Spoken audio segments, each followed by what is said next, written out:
First of all, again, thank you very much for participating today. Was this your first time riding an e-bike? Yeah, for me, like my first time too, like riding like an e-bike.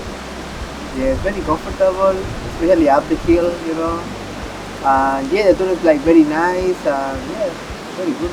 Yeah, So how did you feel like cycling in Hachimantai with an e-bike?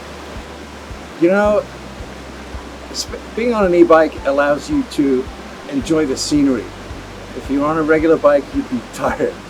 But the e-bikes really, really help. You can really have a good look at your surroundings, actually. And what a great place to mount a bike around here, especially this time of year. So what was your favorite part of the tour? The favorite part started at 9:30 and just ended. It was all of it, the whole thing. There wasn't one part that I enjoyed more than the other. I think it was more of a comprehensive, fantastic time. And that's what just made our day. We were smiling the whole way down, coming down.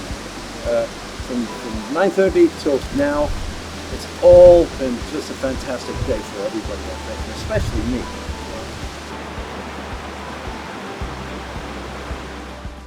今日は乗ってみてどうでしたか？今日はですね、結構坂道が多いコースだったんですけれども、やっぱりその電動の力を使って登りましたので、思ったより快適に登れましたね。ちなみに今日は紅葉も綺麗だったかと思うんですけども、はい、乗り心地、気分としてはどうでしたか？気分は本当にもう晴れていましたし、あともう紅葉もやっぱり色づいてましたので、本当にもう気分はもう爽快に走ることができました。じゃあ今回印象に残ったシーンは何かありますか？そうですね、私結構グルメな方なので、地域の特産品を使った郷土料理を食べたのが本当に思い出に残りました。